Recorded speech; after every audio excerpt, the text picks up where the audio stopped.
All right, hi guys. So welcome back. We're going to do the part two PowerPoint here for Contemporary World, which is we're going to talk about modern social issues and go into that. By the way, there's this little video here, and I'm going to post that to Google Classroom. Completely optional, but it's really interesting.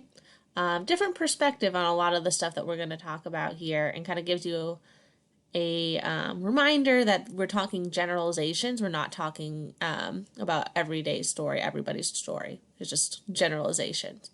Okay. All right. So let me start the slideshow. Alrighty. So first thing we got to talk about is the developed versus developing world. And really we have kind of these two facets here where we have fully industrialized nations versus not fully industrialized nations and nations that are coming to industrialization. You might have heard third world countries before. Third world countries are generally developing countries, developing in the developing world. But we generally use the word developing rather than third world. Okay. So the developed world has fully industrialized. These are the nations that kind of first got into that first wave of the Industrial Revolution and thus now are moving on to and have more stronger economies. Okay. Generally speaking, developed world has higher standards of living, i.e. higher life expectancy, higher literacy rates, higher health standards, and ironically, they actually have lower population growth. The developing world is actually growing more as far as population development. In the developing world, we have countries that are not fully industrialized, or most of these countries are coming into industrialization, and we're not in that first wave of industrialization, and thus their economies are not on the same levels as those developed nations. Most of the developing world still has economies that are mostly based on agriculture, although this is changing very rapidly. And a lot of countries considered in the developing world are actually transitioning a lot more to more industrialized types of economies here. But in general, we have lower standards of living in the developing world, i.e. lower life expectancies, lower literacy rates, and higher population growth. So we actually have higher rates of birth in the developing world. All right, so if you look at this map here, we have our most developed countries, most developed economies in the darker blue. Okay, in this lighter blue, this is something that we, when we used to say third world countries, we actually use versus first world countries. These are considered your second world countries. And if you look here in Europe, it's pretty obvious where that dividing line was as far as these countries used to be communist. And once they left the system of communism, they're now in the transition that they had industrialization under communism, but now they are developing to market economies there and strengthening their economies. So we consider those second world countries not quite developing world countries. Okay, and then orange, less developed, and the red are our least developed countries. Now, generally speaking, most developed countries are north of the equator, and there are lots of theories as to why this is. Lots of very interesting ones if you were to kind of go research it. One of the ones that I've heard recently that I think is interesting, that's one to ponder, is that most of the developing world have hotter climates, and hotter climates are actually easier to grow things. So whereas these colder climates, you had to get a little bit more creative, and you're not going to have as strong or a robust of an agricultural society. You had to create other things there, so it was a necessity. Whereas in the developing world, in those hotter climates, not so much. It's a theory. Nobody really knows why it's broken down like this, but it's interesting. So, all right. So, social issues in the developing world. When we're talking about the developing world, we're talking about those poor economies. And in the developing world, we have extreme poverty in a lot of places. We have and extreme poverty is measured by those living on less than $2 a day. If you think about everything that you use in a given day, all the food you eat, the housing you have, the clothes on your back, all of those things, you would not be living on $2 a day, not in this society. but many people in the world do. I believe it's around, I want to say 40% of the world population live on less than $2 a day, which is kind of crazy when you think about it. People living in poverty have generally a lack of resources. That's generally what poverty means. When you have a lack of money, you have then a lack of access to resources such as healthcare, food, housing, all of those necessities here. Okay, so in general, where we see extreme poverty, we also see poorer health. We see high infant mortality rates, meaning those children that don't live to the age of 1, that die before the age of 1. Okay, less access to healthcare in general. And these are the areas that international organizations such as the WHO and the Red Cross are going into providing vaccines, healthcare, mosquito nets.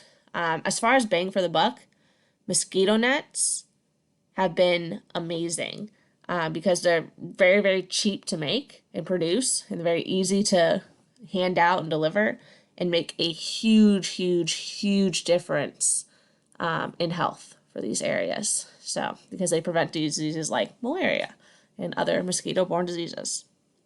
So that's been a huge successful initiative there, those mosquito nets. All right, so this is a little bit old. It's from 2005, but generally speaking, the trends are still the same. And this is the poverty line depending on where you put it. So if you put the poverty line at $10 a day, so you're living off of less than $10 a day, around 80% of the world population live on less than $10 a day.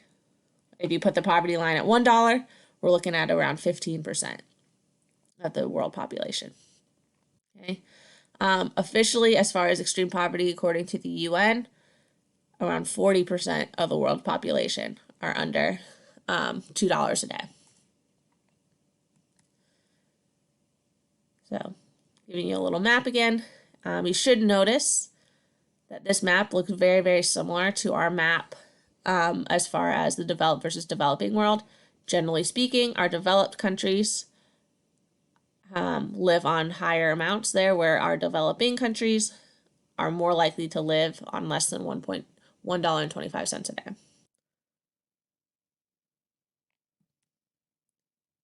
All right, so other social issues here, we have higher rates of illiteracy, and illiteracy means you cannot read or write in your native language. Okay, so we have higher rates of illiteracy in the developing world. Again, where we see extreme poverty, we have less access to education. And because of this less access to education, we have less job opportunities, which leads to weaker economies. So it's this really huge cycle here that's not helping these developing worlds. And education initiatives by the UN and other organizations have been very successful in certain parts of the developing world and have been shown to really, really improve the lives of people living there. So education initiatives is something that's really important. I have several friends that worked for, goodness gracious, the Peace Corps. And one of their biggest initiatives there is education and basically sending out teachers to these poor areas of the world. So again, something that can make a big difference there.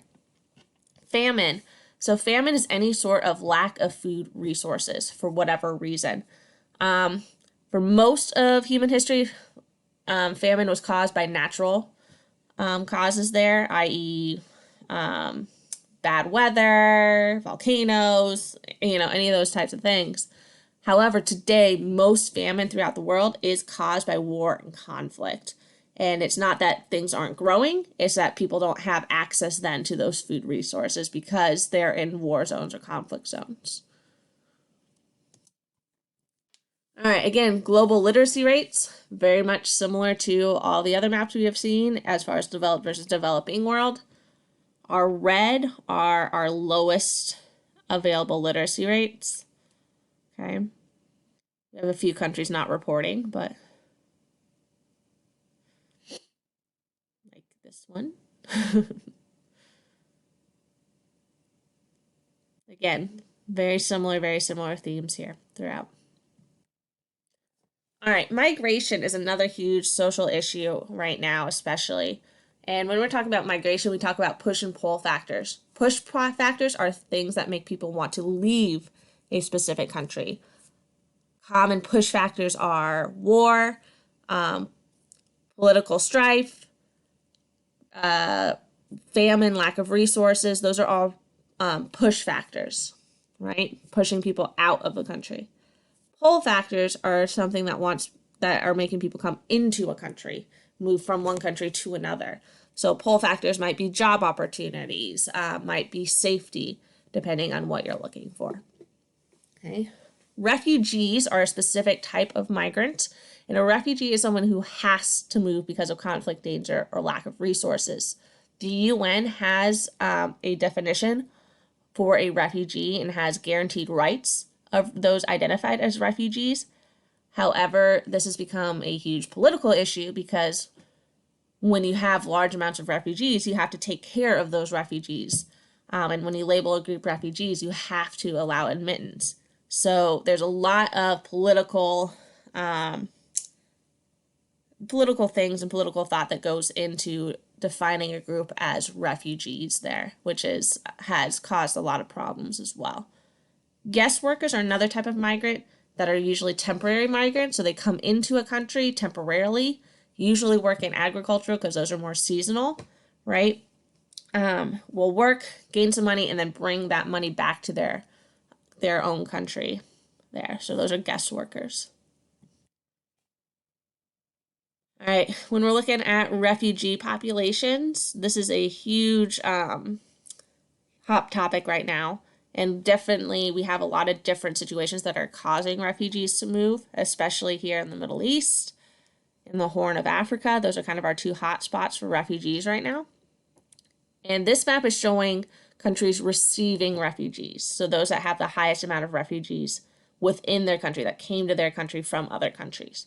So here you can see Turkey and Pakistan have the most refugees in their countries there, of registered refugees. Again, those that people identified and qualified as refugees there. Okay. As far as where they're coming from, again, Middle East and the Horn of Africa are where most of our refugees are coming from. All right, so we're going to go ahead and stop there. So it's a fairly short little PowerPoint, but some really good information. A lot of this stuff you can explore more in your project for the next 2 weeks. Our current issue project, a lot of this is in there as one of your choices. So anyways, let me know if you have any questions, and I will see you next week.